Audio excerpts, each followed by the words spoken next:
I really wish that I knew the official names to these things, if any official names even exist for any of these creatures. Because there's no enemy parade in the credits or anything like that. It doesn't say, this is a Goomba, this is a Koopa, this is a Flagellum Belly. Flagellum Belly. Now I have to make an enemy in my game with that name. No, I probably won't. But coming up with names for things like that is typically fun. This thing is kind of weird. By the time you see the word no up there, it's already too late, basically. But yeah, there's a dead end there, in an auto-scrolling stage, that's gonna kill you. But at the same time, it's sort of weird that the upper path is the one that says no, and it's the one that you're not supposed to go to, because it's the harder one to reach anyway, so... whatever, I don't have a problem with it, it's just funky. I do feel like the people who made this game, or maybe just the person who made this game, because I'm pretty sure the director and the programmer, like, programmer, designer, all the same person. I think they had fun. It just seems like a very... well, it's a carefree game, and I feel like the process behind it was probably also pretty carefree.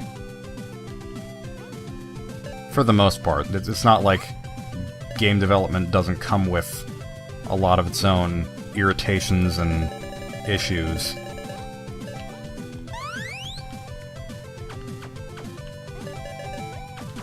More birds, more electric upside-down uvulas. Yeah. Looking at uvulas is... it just sort of reminds me of the fact that I've been sick lately, and for a couple of days, a couple of weeks ago, I had a swollen uvula, and it wasn't fun. What item is this, before I check it? Okay. Umbrella is welcome. The only item that's not really as welcome is the glasses, but... it's not like it's unwelcome, it's just more well... okay, why does the hamburger keep showing up? I really don't know. I don't know if it showed up in this playthrough or not, because I've tried to record this twice tonight, but still. Just spontaneous hamburger. I guess I can conjure ceiling pizzas now. And that reminds me, just with the fact that I just made a Strong Bad quote, it was April Fool's Day a couple days ago at the time that I'm recording this, and April Fool's Day tends to be the day that Homestar Runner is guaranteed to update, and that's always a good time. And, I'm just thinking about the date. My own silly prank with it was that I made a very misleading 1 week at Flumpty's video. You know, bringing that back from the dead because I couldn't let it die completely. I don't know. I had fun, though. I had fun making my very stupid video, and I feel like it is better than 1 week at Flumpty's ever would have been if I had made it a game instead of that video. And I am considering the video the official 1 week at Flumpty's. So, if people don't like that canon, I am sorry, but it is canon now. Of course, the canon of Flumpty's is a total mess, so it's not like that means a whole lot. See, I don't remember a whole lot about this stage. Oh, except for this part. Yeah, I remember having no idea how to get that, that steak for a while, and now it seems kind of obvious, like, oh, you just have to be fast. But the thing is, I didn't realize it was there the first couple of times, and I wasn't high up in the jump, and... man, stop rushing! Stop rushing, dog! Get it? Dog? How many dog jokes can I make? I'm sure that I could make many. At least K9? No. That's a stupid, terrible one. Don't... no. Why is that jump seemingly impossible to make? I guess I just keep not getting it quite right, but it seems kind of precise. I don't remember it being that precise. Oh well. Boing. One thing that takes a little bit of getting used to with this game is it makes the unusually unusual choice. That's a weird way of putting it, but I have a reason for saying that. It makes the decision... okay, I forgot that the steak was not an upgrade, and that I didn't have an upgrade. My fault. And I wasn't supposed to jump on you. What is it with me today? I am just being a doo-doo head. And a dodo brain. And a dum-dum. Oh, what was I saying?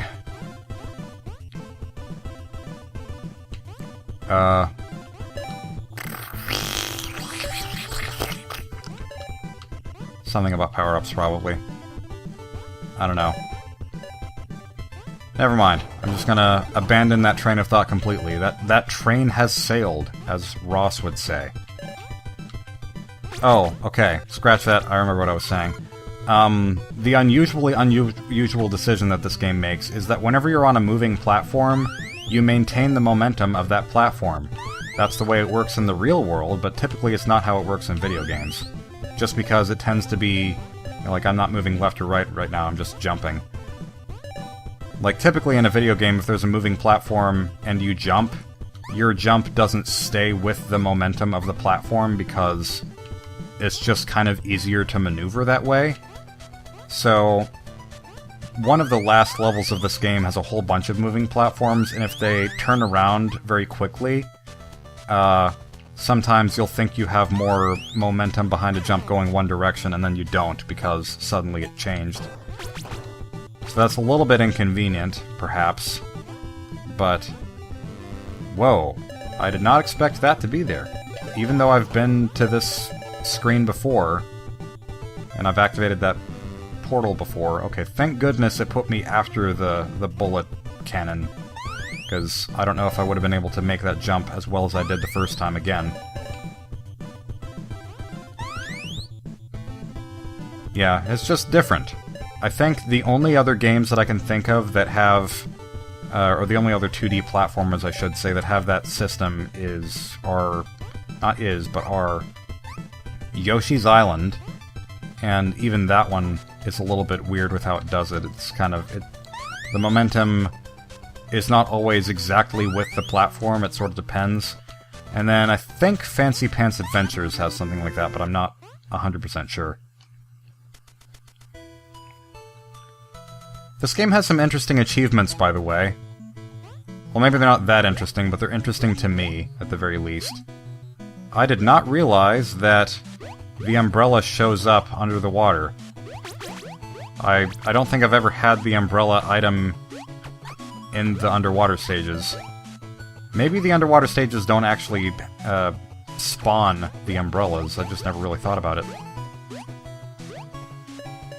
This track is sort of weird to me, because I didn't hear this whenever I was playing this game, and whenever I beat it the first time, because I had stuff on in the background and I just turned all the sound in the game off. And there's, as far as I know, yeah, there's not really a way to turn the game sound on if you change that setting from within the game itself and not on Windows or whatever. So I wanted to hear the music for the water stages, but I couldn't, and so it was kind of too late. But then I played the game again, and I heard the music, and I'm like, wait a minute, I didn't hear this before. So hearing this now is like, this is the lost saga of the game that... I really don't know how to explain it. Sometimes that just happens, though. Sometimes you will experience something in a game that you didn't experience before, and it feels like that's a part of the game that doesn't belong because it wasn't there in your first experience. Much like a certain area in the school level of Tony Hawk's Pro Skater 2 that I didn't know existed for many years. And then whenever I saw it, I'm like, wait a minute, what? What is this? This is not supposed to be in the game. And also the extended quest portion of the game Ebe that you find whenever you beat the game twice, or you get to the end of the game twice.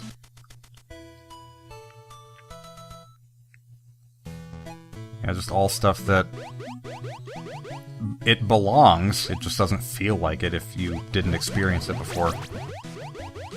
Alright, let's put on our deal with it glasses, which I don't believe will serve any purpose in this level. This is not the boss level yet. The boss stage looks exactly like all the other underwater stages do in this world, but it has the boss level music, so that's like the one big difference. Orange piranhas. Well, these aren't really piranhas. The red fish are the piranhas because they have teeth, but these do not appear to have teeth. It's amazing what you can do with so few pixels, because the fact that I know that these fish have teeth and the other ones don't, like, there's so few pixels on the screen indicating that. Pixel art is just magic, man. Alright, let's... Careful. It's a little bit weird seeing this seaweed in this level, because the laser beam things in other levels kind of already look like seaweed to me. Oh, that's a warp I've never seen before as far as I can remember. That warp that was to the right but now isn't because I got hit. So I'm gonna explore that, even though I know exactly what it is. It's just another one of these levels, but hey, it has a power-up, and I'm not gonna complain about having another power-up. I didn't understand what that sound was, that doo sound, until pretty much just about an hour ago. I didn't realize that it was the "you're almost out of time" sound. And I'm pretty sure the almost out of time sound starts at 60 seconds left, which is a little specific, but whatever. Now I think you can run under this. Nope, I was incorrect. I was straight up wrong. Don't quote me on anything, because I am wrong about everything. Yeah, I would consider this to be easily one of the most difficult levels in the game, if for no other reason than the boss fight. It is another simple one, but the thing about it is it's just very, very easy to make a mistake. And part of it is there's a red piranha fish on the top that you can just hop up into so easily. So, that's less than pleasant. I was thinking about the achievements. One achievement that I could try to go for is not touching the floor in an underwater stage, but I'm not going to go for that this time. And I don't typically go for achievements in games, but I'm kind of tempted to go for all the achievements in this one because they don't... none of them seem totally unreasonable. There's one that... well, I think the hardest sounding one is beating the game with no deaths. Or possibly beating the game without getting an upgrade, which means using as many lives as you could possibly need, but at the same time, you know, you only have one hit in each stage. But again, they don't sound totally unreasonable to me. They're not like, beat the game without getting hit, like a lot of games have that kind of achievement, and I just don't like that sort of thing. I feel like that's sort of non-inclusive for completionists like me. That was a little tighter than I would have liked. Yeah, I don't really like that boss, but... oh yeah, and this is the Cherry Blossom world. I like the Cherry Blossom world. I don't necessarily like all the levels, or the features in the levels, but I like the way that this looks. And this is something I haven't mentioned yet. The color scheme in this game, I really like.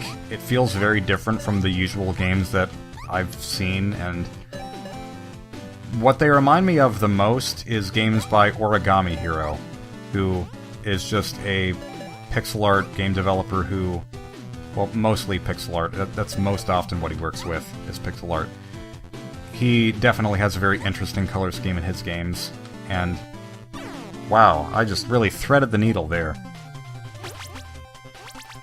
But yeah, if you've ever played any of his games, he's made A Game with a Kitty and all of its many sequels, some of which I don't believe involve a kitty at all. Or maybe they do, but you don't play as a kitty in all of them. And then there's Treasure Hunter Man 1 and 2. There's...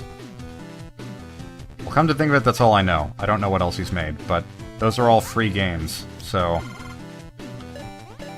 Whenever I say that I like this game, I do mean that I actually like it, and it's not just because it's $1.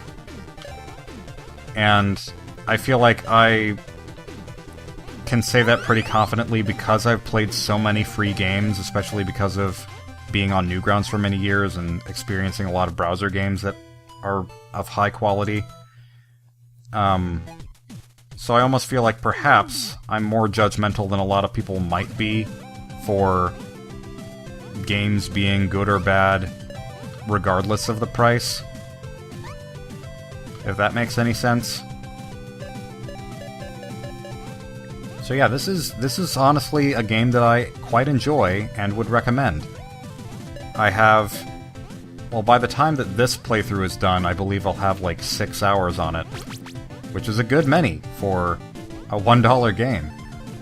Getting way more than your money's worth, as far as I'm concerned. Yep, that's kind of the issue with the moving platforms going back and forth with the momentum and such. But I can manage. No, I can't. Evidently, I cannot manage.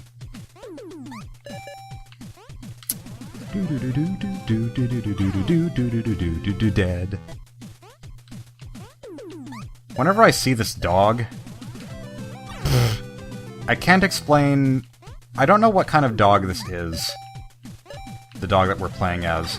But, man... I consider it a personal defeat whenever I have fewer than 15 lives, which is what you start out with.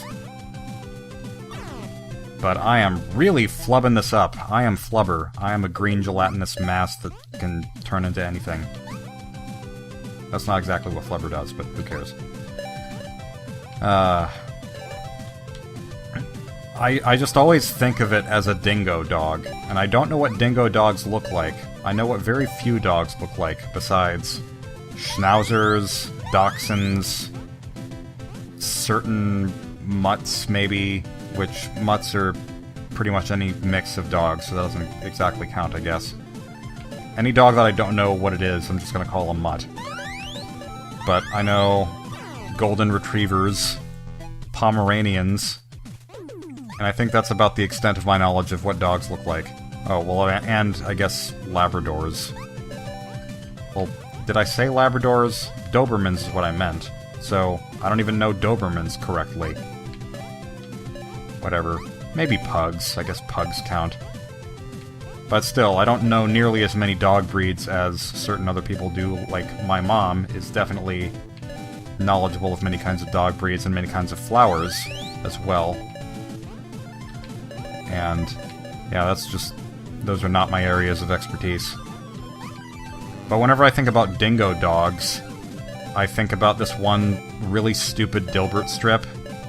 One Dilbert comic, where Dilbert is, like, he just invented this machine to concoct the perfect pickup line for women, and after all of his efforts, the sentence that served, or not one sentence, is actually 2 sentences, but the pickup line that the program developed was, "Hi, I'm Mel Gibson. Did a dingo dog go by here with my autograph?"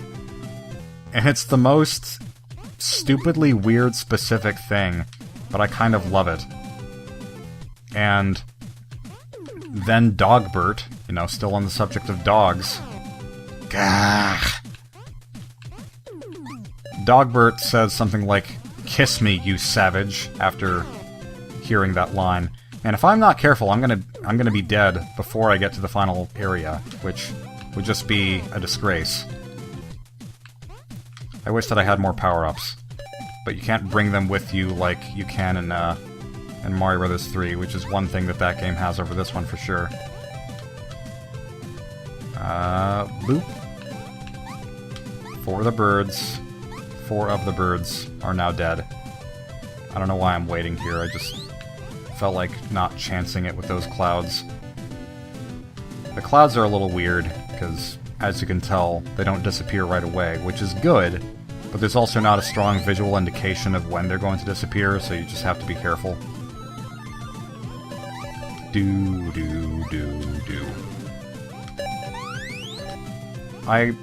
I'm glad that the secret area portals don't respawn on the same life, because otherwise I don't think I would know how to get past that one.